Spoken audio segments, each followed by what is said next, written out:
Please Thank you for introduce having me. yourself to everybody, please. Hi. Thank you for having me. I appreciate you, King Solomon. Thank My name is Patricia King Butler. I am the executive director of an organization here in Teaneck, New Jersey called the Enslaved African Memorial Committee. you. Mm-hmm. Our purpose is to erect a monument in our town to honor the enslaved Africans who built much of New Jersey and specifically Bergen County, but not much is known about their efforts during enslavement. We also found a burial ground called the Negro Indian Burial Ground along the banks of a river in our town that was dated back to the early 1800s. So we definitely have a stake here. We've been here since the 16th century, Yes. and not much is known of that history, that there was slavery in New Jersey, and that this particular county was one of the largest slaveholding counties in all of New Jersey.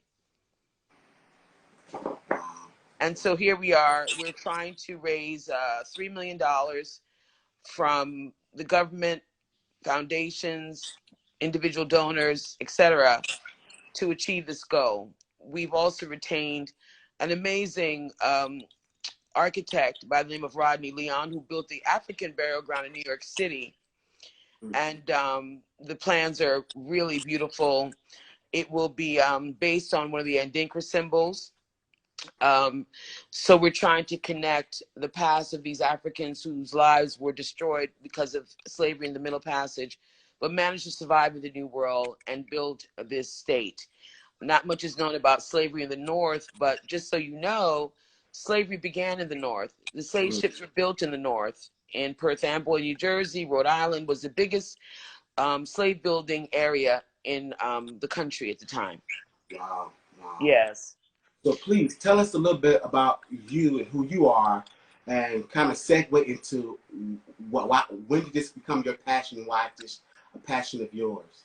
Well, I'm an educator by training. I've spent most of my life in higher education. For the past 25 years, I've been a higher education administrator between Long Island University and Pace University in New York and Brooklyn. And I've always had a passion for issues relating to Black lives. That's not something I discovered or got woke with recently.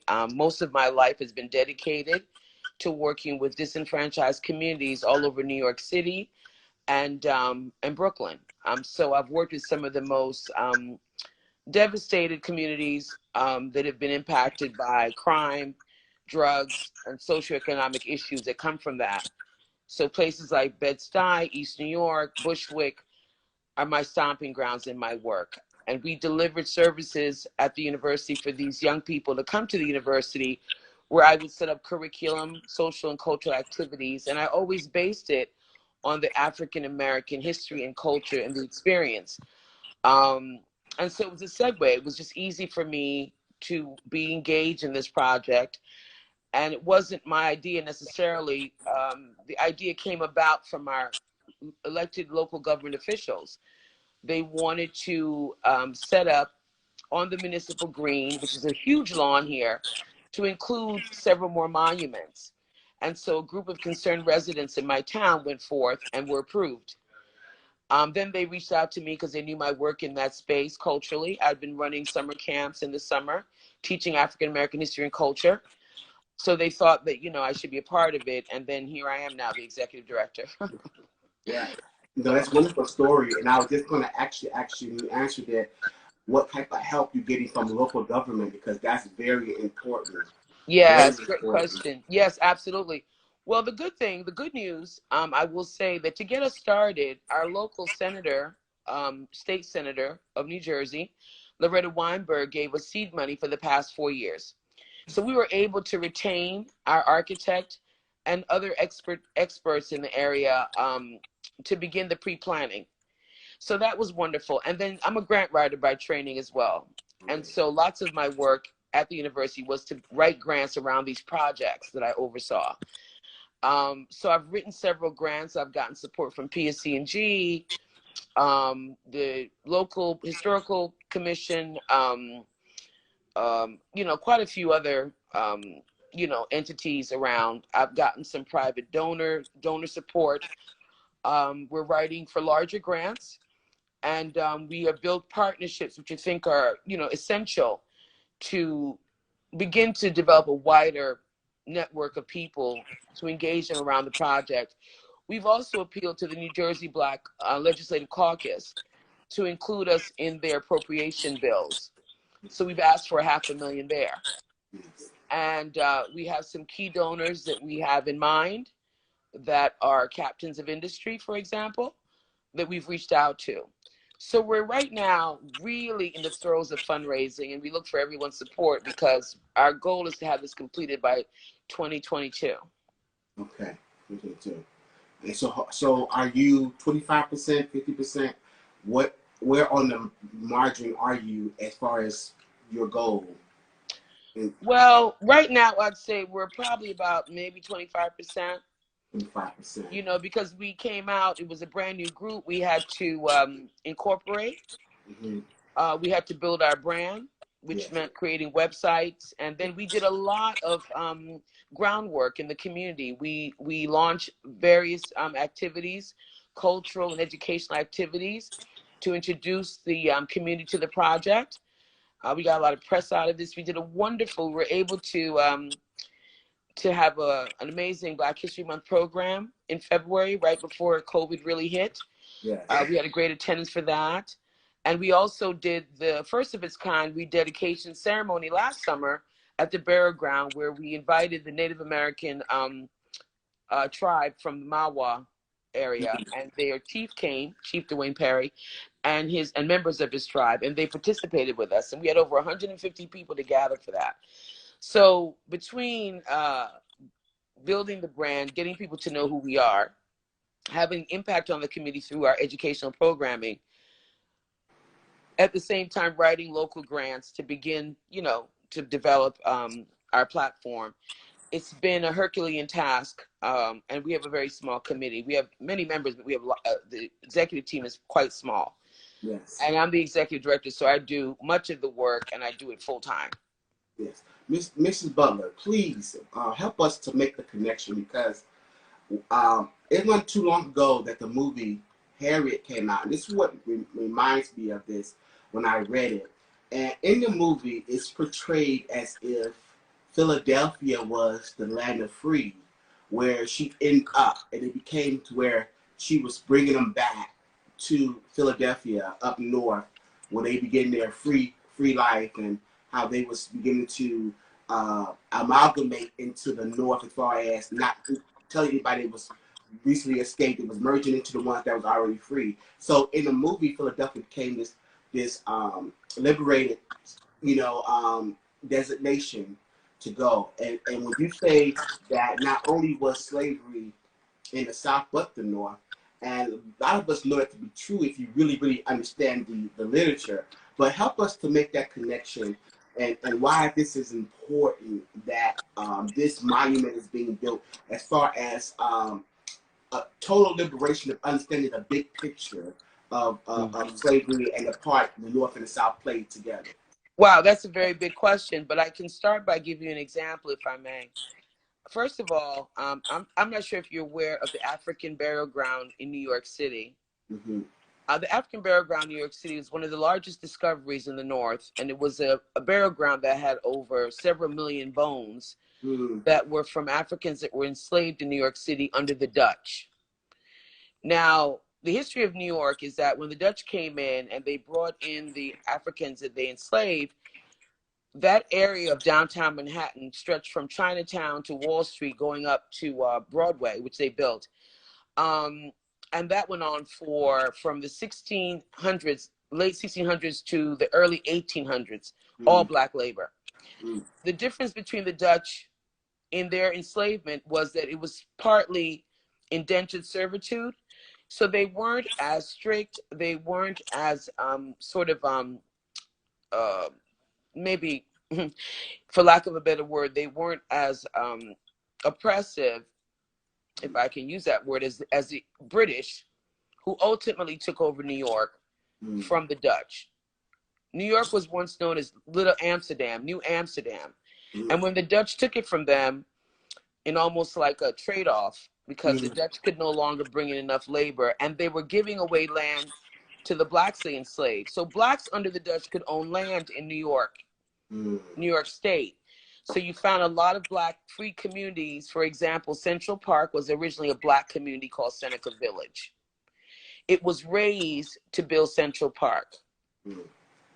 And there are other areas around New York City and New York State.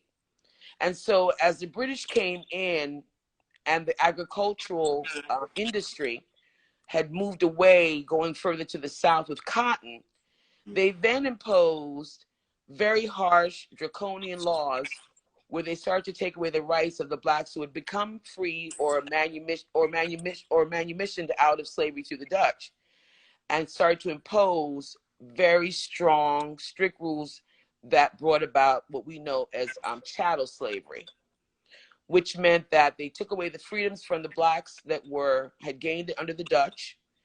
They restricted their movements. They made sure they stayed in only certain areas. They were not, so it became a whole nother way of life, because they then became, again, re-enslaved under the British for those that were already there. At the same time, the British were bringing in, through the slave trade, Middle Passage, more Africans to work in their plantations in the South. So you had a movement happening in the North where blacks were gradually being freed, but the ones coming in were being brought into the South to build the agrarian culture, which is cotton, tobacco, etc. And that became the commerce of slavery, which is why they brought them there, so they could build America as we know it. A lot of that history, because it happened in the 16th and 17th century under the Dutch, similarly here in New Jersey, the Dutch colonized New Jersey. They had the Native Americans and the Africans that they brought into slavery here. It was still different again. So when they left, the Dutch, the British were bringing the Africans into the South for their plantations that they were creating down there. And also, you have to understand, the massive amounts of land in the South allowed for that economy to blossom using slave labor. The North became an industrial area with more, factories and things like that. So there were more freedoms. And then you had the blacks who managed to maintain their freedom, who stayed in places like Philadelphia, built black communities that were thriving during slavery, as well as places like Cape May, which is another black Tulsa. People don't even know about Cape May, New Jersey. That was an all-black town that Harriet Tubman used to vacation during her trips back and forth to the South. In fact, in June, they recreated or built a museum in honor of Harriet Tubman in Cape May that was supposed to be an amazing opening, but due to COVID, they had to postpone it. So you will see that there's lots of history of abolitionists, the abolitionist movement in the North coming out of Massachusetts and places like that, because slavery had gradually moved away from the area. And you did have standing alone black communities in Brooklyn, for example. In New York City, for example, Seneca Village was an area that had churches, schools, homes, all owned by blacks. And when the British came over, all that changed. So then the fugitive slave laws were enacted, which was another way of capturing people that were running away, either from the North or from the South. And that's what people don't tend to understand, that this thing called slavery was very complex. What we have is a storybook sort of approach to slavery. It's all in the South. It's these folks picking cotton. No. Slavery touched every single aspect of American economy. It was the engine for American economy. We built this. Yeah. The documentation is extensive. The archives are there. And so when you ask me about the goal of this monument, as it relates to taking down the Confederate monuments that represent slavery, it is essential that we tell the story of what happened with slavery, the real story of what happened with slavery in America. right? Because basically those Confederate statutes talk about the South as if they won the war. They lost the war. They lost. And they fought the war to preserve the institution of slavery, to keep the commerce going, Right. you see? And so our monument stands as a testament to all those Africans that were enslaved and their descendants who built, you know, this country under the most inhumane, brutal circumstances, 3/4 human, I could go on. Yes. They've never been honored. Yes, never mind.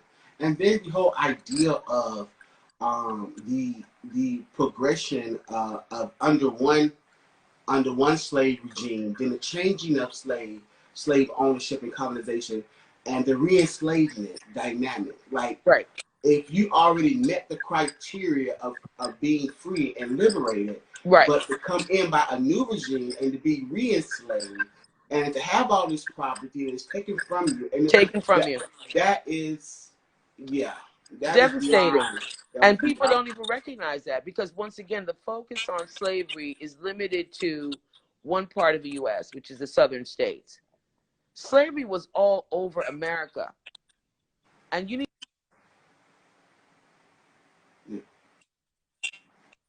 what they did was, once you worked a certain amount of time, you could buy your freedom, or you could be you could have manumission, which is that you served your time in servitude. And they didn't have codes and things that limited your movement or your ability to marry or buy land. So after some time, the blacks that were enslaved were able to build these communities because they acquired land. They came with skills from Africa. They were artisans. They knew how to make brick. They knew how to build roads. They were scientists. You think about people like the gentleman Benjamin Banneker, who created Washington, D.C. His parents were enslaved people. So where do you get that knowledge? So it's not like they came here unprepared or didn't have the skills. They came from civilizations and groups of people in their societies that were talented, that were professionals, that had families. So this other myth about the so-called wild Africans being captured in the jungle, completely false. And you know it's false given the fact that you see how much they built and created. Granted, much of the work was labor intensive, but the designs, the streets, just about everything was built by an African hand. Okay. That's amazing. What about the victims of World War II, the Holocaust? What do that play? That was later on. Well, yeah, the Holocaust is definitely a modern day story. I mean, ours goes further back, but the lingering effects are today. In fact, there's a group in our town called the Holocaust Committee, and they're building a monument as well in tribute to the Holocaust. But the World War II war against the Jews under Hitler happened in the, I guess, 30s and 40s or something like that. And they suffered 35 years of that horrific, brutality, where all their properties were taken away. But the difference I've always said to people about the Holocaust situation, ours, which is significant, is that our enslavement went on for 400 years in a foreign land. The Jews that were in Germany were born there. They weren't taken away and brought to another land, right? But they were brutalized, they were victimized, and they were killed. They were murdered, they were slaughtered, they were put in concentration camps, labor camps for 35 years. We had all of that in a foreign land, which wasn't ours, America. And that went on through laws that were passed generation to generation to keep us subservient and enslaved through Jim Crow and all the rest that came with it. Slave codes, the lynching, period. So we have lived that life as descendants of the enslaved people for 400 years. That's why Black Lives Matter is at the fore, because we see that structural racism has put Black people behind by 400 years in terms of housing, healthcare, economics, jobs, education. I could go on. And No, we have yet to receive compensation in any way the way the Jews did. The yeah, Jews were given a country, Israel, though people live there, but they've been given billions. At this point, I've read something just today in USA Today that said the Jews have received from Germany close to $1 trillion. yes, And they're still getting monies today. The yes, American government is still, under Joe Biden, has passed appropriation money for the Jewish community that's in effect today. yes. Where's the black person? No, it's been going on not just with the Jews, but the Japanese The received Japanese reparations. were given The, reparations. the Indians, Native Americans. Native Americans was given reparations, and in addition to that, there was a healing process that was given to others and not us, and the fact that Yes, it has not stopped. You see what I'm exactly. saying? It continued to reinvent itself. It Yep. continued to have different names, like you said. It goes from slavery to black code to Right. sharecropping to Jim Yes. Crow to even today streamline railroading, Right. black legacy, Right. murder in the streets by police. It's Right. still going on today in Right. streamlined facets, and Right.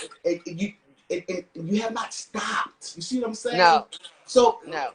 there's not just reparation dynamic, but you still doing the same erroneous stuff even today. Yes. Yes.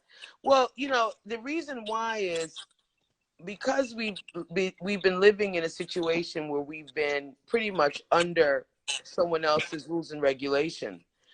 And the history of what I've shared, and that's just a quick synopsis. That's not Yes, even the full story. yes, You have to know that people who are not told their history, which means not just black people, black Americans, but Americans, it's not taught in the school books. no, So you have what's being taught almost a mythology. Slavery is like a couple of pages or maybe one chapter. I maintain every history book in America should be nothing but slavery. Because then when you are a child and you understand the full context of how America was created, right? It will diminish, if you are a non-black child, your reason to be biased, because yes, you will feel indebted to your classmate who might be of color to say, wow, I didn't know this about my country. But right, you have the opposite effect of this whitewashing of our history. 90% of American history is a lie. And that's facts. yes, 90%. Right? yes, And it was designed that way to keep especially black people in their place, to feel subservient, and to always feel that anything connected to Africa is wrong and bad and or ugly. yeah, You understand? And yes, so this sort of brainwashing continues for everybody. It's not just about people being woke. White people, black people have to be woke about their own stories. yes, Many people are just discovering Black Wall Street, Tulsa, Oklahoma, because that man went there. But guess what? I've known about that Black Wall Street since I was probably in high school. But that's not unique. Rosewood, the movie that was done with Don Cheadle, true story. And we could go on about those stories that have yet to be told. The Seminole Indians from Florida who fought off the U.S. government for many decades, that's a black nation of Indians. mm, They intermixed with the African, the Black American, the free slaves. That's where they ran into the Florida swamplands and built a strong community that was ultimately wiped out by, the U.S. government. They finally found a way to invade them, but they kept their stance for many decades. That story has yet to be told. what's the name of that place in The Florida? Seminole Indians, Seminole, Seminole Indians of Florida, and there's amazing stories about them. Um, but we have a lot of awakening that has to happen both on the academic side, educationally, which I believe is first and foremost That's why this monument that we're creating will have a huge educational component inside the adjacent library that will begin to have archival materials, which is primary information, not a copy, that will have interpretive centers that will explain the stories here in New Jersey about slavery. And we wanted for it to look like what they did with the burial ground. When they built the monument there, they have an interpretive center inside the federal building. It is amazing. And I would say to anyone, suggest that when you're in New York, you must go down there and visit. It is quite powerful. And that gives you a really wide spectrum of Black life in New York during slavery and under the Dutch and then under the British. And that's where again in New York? That's the Federal Plaza building, located on Broadway, at the very tip of Broadway, right next to City Hall, in fact. And by the way, I'm sorry. No, go ahead. By the way, go ahead. The City Hall is also built on a burial ground. Wow. You recently released a statement about George Floyd, and you tied everything that you're working on today and actually your life work, and like you say that it's continued to reinvent itself, and because a lot of us don't know our history, a lot of African Americans have not embraced our history in a real sense, to where there's a not just an awakening, but that you stay woke, and that oppression must stop. Period. Is anything other than oppression being dismantled, it's going to continue to reinvent itself. And so we need to really, really understand that, this must stop. Yes. Well, it's a multiple approach, and it's not like it's new, because we have history dating back from Nat Turner during slavery, where you saw what happened there. Yeah. You have history with Brown, the white abolitionist, Harper's Ferry. Yeah. So the struggle to dismantle the physical slavery has always been in motion since we were brought here.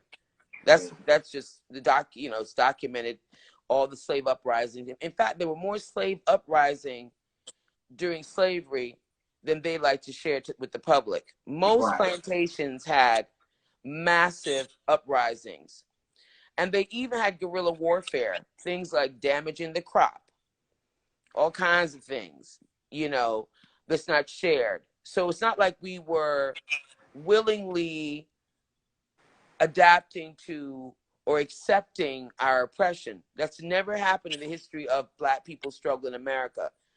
And post-slavery, coming right out, we built very thriving Black communities, because they had segregation. If you were Black, you couldn't go over to the white side, and it was unequal and unfair, but we thrived during segregation, right? And then the civil right was fought for that, to say, okay, well, we're not going to ride, we won't ride the bus in the front, we're not getting on the bus. So we shut that down. But look at what it took. It took an economic boycott by, the civil rights movement organizers to shut it down, for the government to say it all goes back to economics. You understand? And then we've taken in the streets with the Black Panther being slaughtered, and all they wanted to do was organize and community build. Daycare centers are based on the model that the Black Panthers created in Oakland and Cali. But they have them as these radical, out of their minds, shooting, cowboys, when all they were doing was saying, we have a right to bear arms based on the Constitution, and we're going to protect our community from police brutality. So you have to understand, the complexity of our struggle makes us almost, I say, superhuman. And the fact that you and I can have this conversation is really, really essential, because I think the more we spread the word and the more we can reveal to people the truths about America, the real America, then we're always going to be in a position where our people are being slaughtered like dogs in the street, and we're trying to justify why Mr. Floyd or Breonna Taylor or Sandra Bland or Rashawn, any of them, why their lives matter. It doesn't matter. They're human beings. We shouldn't have to proclaim that. Yeah. Why Yeah. are we still in a position in the 21st century, 2020 here, still having to have mass protests saying to people our lives matter? Yeah. It's insane. Yeah, because if you really understood Black Lives Matter in the context of what's been happening and Right. the continuation, the continuity of it, you know, in all facets for the last 400 plus years, has Yes. become with a rebuttal to say all lives matters, as if Black lives is inclusive and all lives matter, when obviously if it was, it wouldn't be the way it is. So Absolutely. the whole game that they play with that, like, Yes. it's insulting. So now here we are again, Black Lives Matter. Make no mistakes about it. Right. Black Lives Matter. So we're not playing that the whole you only way you can get result if you bring in everybody and include everybody. That's not the way it's been working. Right. That's not the way Well, it's been it working. can't work that way because no other group of people have been subjected to the loss of their lives at every turn and every level. There's no other group like the African American that has built something that they have no interest or returns on. In fact, that have been under persecution since we were brought here as enslaved people, as they enslaved us, because we came as Africans and they enslaved us during the process, took away our language, our religion, our names. There's no one here, unless you're directly from Africa recently, that can go back and say, oh, I can find my grandfather in Africa. You cannot. Yes. It was taken as they put you in the chains on in the belly of a slave ship. They cut off your hair, they shaved your hair, they made you, they dehumanized you. So when you finally got to the New World, you had to forget who you were. And luckily, the strength of the African, we still kept certain rituals, certain traditions, and certain customs. But now it's a time for us to really start to do the work that we must do as a people. I don't want anyone to save me. White supremacy is not my issue. That's their issue. And if you want to continue to brutalize a nation of people, you have to figure out what your psychological framework is. But for me as a Black person, I know what I have to do is bring the knowledge, as much as I can on the grassroots level, which I spent my life doing, to the people. And that includes everybody that wants to learn. I don't want you to justify or patronize us. Come in willing to embrace and accept and maybe even give penance to what you learned about your particular role in slavery through your own ancestors, right? So it's not time for us to even second guess or doubt ourselves, because what's happening right now in America is an atrocity. It is disgusting. And you can no longer have anyone give allegiance to the flag that looks like me. Don't you dare. Yes. Because Colin Kaepernick brought it out, said it, and here we are living his protests right now. Yes. Yes. And in conclusion, we just want to thank you. And thanks for having me.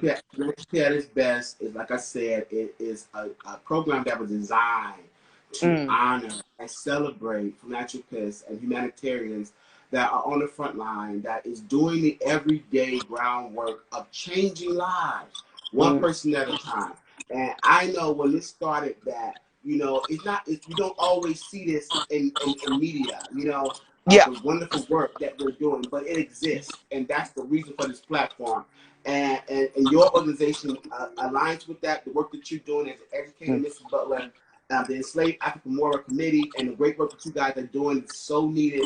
It's going to connect a lot of dots that really answer a lot of unanswered questions. Yes. It brings in a bigger picture. You know what I'm Yes. saying? Yes. That Yes. that we must not give up until this has to stop. This has to stop. Mm-hmm. And you can't move south, can't move north. It's everywhere. And until you Exactly. understand that it's not going nowhere, and you Mm-hmm. have to face this. You know what I'm saying? Mm-hmm. And with the truth. And so we Yes. committed to empowering people with the truth. Yes. And so Exactly. that's amazing.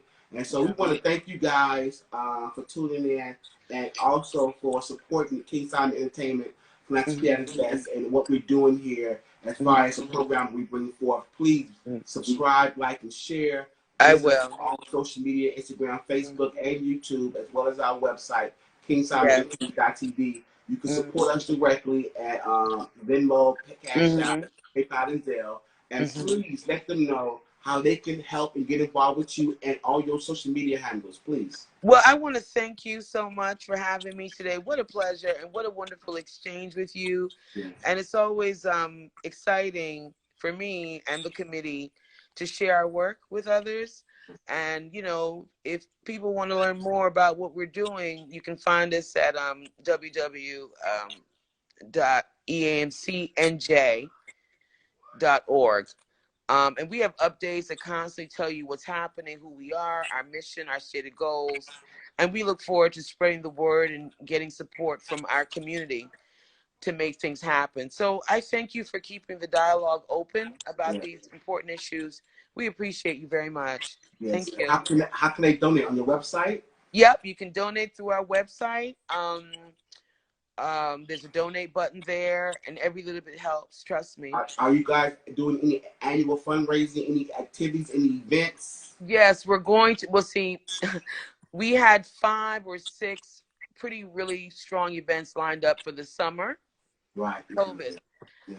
So that's been very much a challenge. So what we're going to be doing is moving into the virtual world. We're putting together some activities that'll probably take place closer to the end of August and early September, because we don't suspect that libraries are going to be fully opened. It's just very difficult. We had some outdoor stuff planned, things in the library. We're hoping that if COVID recedes in a way that's normal, or can, whatever that means, we can also have our second annual Black History Month event, which was pretty powerful the first time we did it this year. So I'll keep you posted.